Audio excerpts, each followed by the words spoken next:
Pernah nggak sih kamu berpikir bagaimana caranya kapal baja yang sangat besar itu bisa mengapung di atas permukaan air laut? Padahal kalau sepotong baja kita celupkan di air laut, itu ternyata rahasianya itu bukan cuma di bahannya saja, tapi di desain lambung kapalnya. Coba kita perhatikan bentuk lambung kapal di atas ini. Bagian bawah yang lebar dan melengkung seperti mangkuk besar itu, di dalamnya ada banyak rongga kosong yang berisi udara. Bentuk inilah yang membuat massa jenis rata-rata kapal jadi jauh lebih kecil daripada massa jenis airnya. Jadi walaupun terbuat dari baja, kapal bisa tetap terapung tenang di permukaan laut.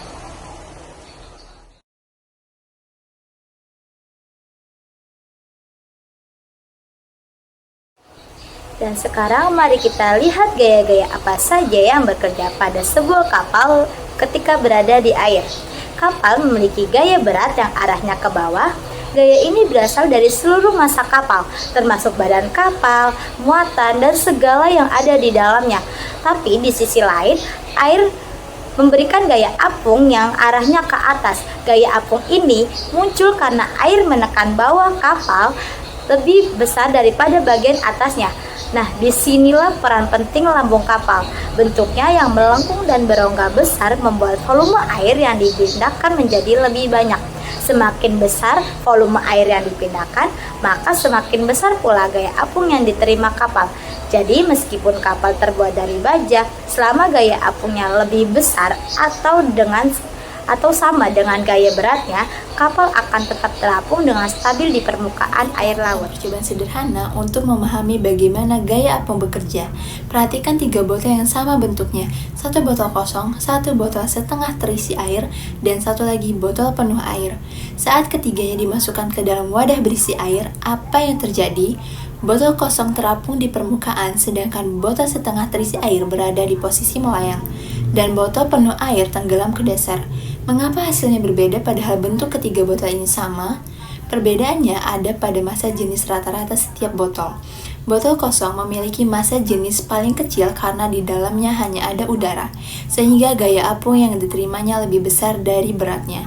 Botol penuh air memiliki massa jenis yang hampir sama dengan air, sehingga gaya apung tidak mampu menahannya dan botol pun tenggelam. Jadi semakin besar massa jenis suatu benda dibandingkan dengan air, semakin besar kecenderungannya untuk tenggelam. Prinsip sederhana inilah yang juga berlaku pada kapal, baik bentuk dan ruang kosong di lambungnya, membuat massa jenis rata-rata kapal menjadi kecil, sehingga ia dapat terapung di permukaan laut. Dari percobaan tadi, kita sudah melihat bahwa ada benda yang terapung, melayang, dan tenggelam. Nah, sekarang saatnya kita memahami hukum fisika yang menjelaskan semua itu, yaitu hukum Archimedes. Hukum Archimedes menyatakan bahwa benda yang dicelupkan sebagian atau seluruhnya ke dalam fluida akan mendapat gaya ke atas yang besarnya sama dengan berat fluida yang dipindahkan oleh benda tersebut. Artinya, saat sebuah benda berada di dalam air, benda itu akan menekan air dan memindahkan sebagian volumenya. Semakin besar volume air yang dipindahkan, semakin besar pula gaya apung yang diterima benda. Perhatikan tampak depan dari lambung kapal ini. Terlihat sebagian lambung berada di bawah permukaan air dan sebagian lainnya di atas air. Bagian kapal yang terendam inilah yang memegang peran penting karena menentukan besarnya volume air yang dipindahkan. Semakin dalam kapal tenggelam, semakin besar volume air yang dipindahkan dan otomatis semakin besar pula gaya apung yang diterima kapal. Ketika kapal sudah membawa muatan, berat totalnya bertambah, sehingga kapal akan turun sedikit lebih dalam ke air, tapi hanya sampai titik di mana gaya apung sama dengan berat kapal. Di titik inilah kapal berada dalam keadaan seimbang, tidak tenggelam lebih dalam dan tidak terangkat naik. Itulah sebabnya di bagian lambung kapal biasanya terdapat garis batas muatan atau disebut plimsoll line yang menunjukkan seberapa dalam kapal boleh terendam agar tetap aman dan stabil saat berlayar. Coba perhatikan 2 kapal yang sama ini. Yang satu mengapung di air danau dan yang satu lagi di air laut. Sekilas terlihat biasa saja, tapi kalau diperhatikan lebih dekat, posisi terapungnya sedikit berbeda. Kapal di air laut tampak mengapung lebih tinggi, sedangkan kapal di air danau terendam sedikit lebih dalam. Mengapa bisa begitu? Rahasianya ada pada massa jenis air. Air laut mengandung garam dan mineral terlarut, sehingga massa jenisnya lebih besar daripada air tawar. Akibatnya, untuk menghasilkan gaya apung yang sama besar dengan berat kapal, kapal tidak perlu memindahkan air sebanyak saat di danau. Jadi, kapal akan mengapung lebih tinggi di air laut karena gaya apungnya lebih kuat. Kapal yang bergerak di laut bergelombang. Saat kapal berada di puncak gelombang, ia terlihat lebih tinggi. Tapi begitu kapal turun ke lembah gelombang, seolah kapal tenggelam. Kenyataannya, kapal tetap terapung karena gaya apung total selalu menahan berat kapal. Yang berubah hanyalah posisi relatif kapal terhadap permukaan air. Saat gelombang berikutnya datang, kapal ikut terangkat lagi di puncak gelombang. Jadi, kapal naik turun mengikuti bentuk gelombang, namun tetap stabil dan tidak tenggelam. Prinsip Archimedes tetap berlaku di mana kapal mengapung selama gaya apung kurang dari sama dengan berat kapal, meskipun permukaan laut bergerak dinamis. Sekarang kita sudah memahami bahwa kapal dapat terapung karena gaya apung yang diterima oleh lambung kapal cukup untuk menahan berat kapal. Sekarang mari kita tuliskan rumus Archimedesnya.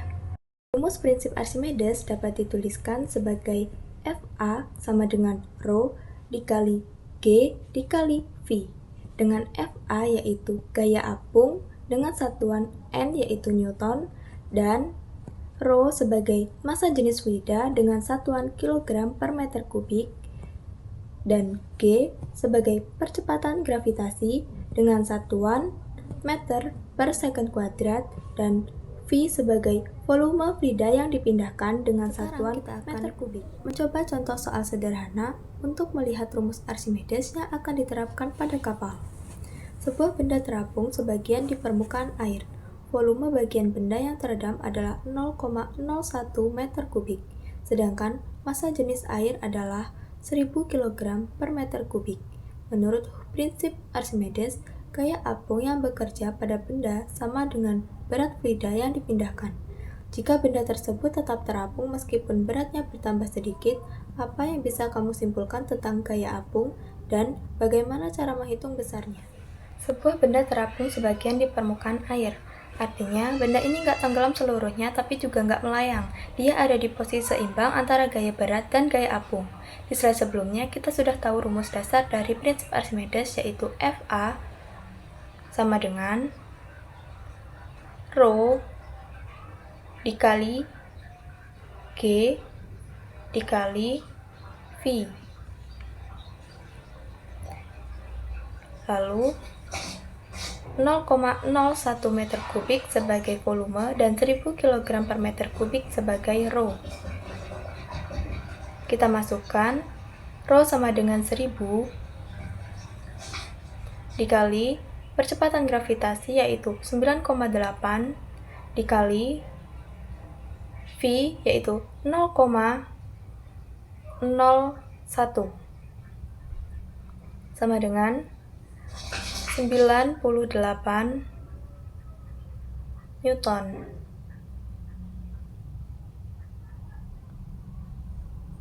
Jadi hasil akhirnya yaitu 98 Newton.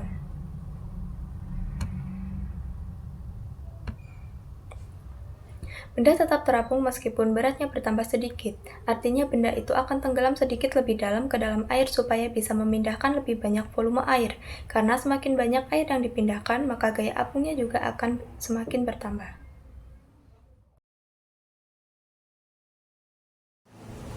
Oke, setelah mempelajari bagaimana kapal mengapung, melihat efek gelombang, dan menghitung gaya apung dengan rumus Archimedes, saatnya kita sejenak merenungkan apa yang telah kita pelajari. Coba kalian pikirkan, apa dua hal terpenting yang kalian pelajari dari aktivitas ini, dan bagaimana prosesmu saat mencoba hipotesis, percobaan, dan simulasi mencerminkan sikap ilmiah. Menulis refleksi singkat tentang hal-hal ini akan membantumu memahami bukan hanya apa yang terjadi, tetapi juga mengapa hal itu terjadi. Setelah kita memahami materi mengenai gaya apung pada kapal, kesimpulan pada pembelajaran hari ini adalah gaya apung merupakan salah satu prinsip penting dalam fisika fluida. Gaya ini muncul karena adanya perbedaan tekanan di dalam fluida yang bekerja pada permukaan benda. Besarnya gaya apung dipengaruhi oleh massa jenis fluida serta volume fluida yang dipindahkan oleh benda tersebut. Prinsip ini juga menjadi kunci dalam perancangan kapal. Sebuah kapal dapat tetap mengapung di permukaan air jika massa jenis rata-ratanya lebih kecil daripada massa jenis air. Untuk memahami konsep ini lebih dalam, kita bisa melakukan percobaan sederhana di lab atau mempelajari bagaimana stabilitas kapal dipertahankan di dunia nyata. Dengan begitu, kita tidak hanya memahami teori gaya apung, tetapi juga melihat bagaimana prinsip ini diterapkan dalam kehidupan sehari-hari.